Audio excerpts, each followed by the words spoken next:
Hello everyone, welcome back with me again in this channel. So on today's video, I'm gonna give you a tutorial on how to simply create smooth zoom transitions in your edit on CapCut. So first, you can just import your clips and click on the transition box in between the clips and find the camera option and select the pull in and set it for 0.3 seconds.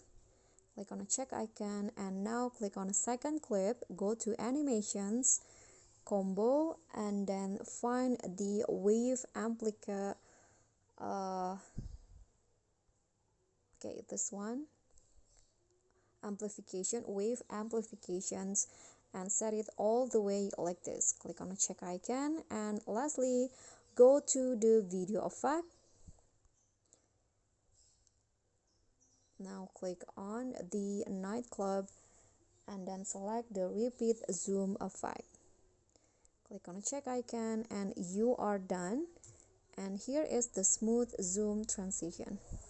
Okay everyone, so that's all from me. Thank you so much for watching. Don't forget to click thanks, like this video, comment, and also subscribe. Bye.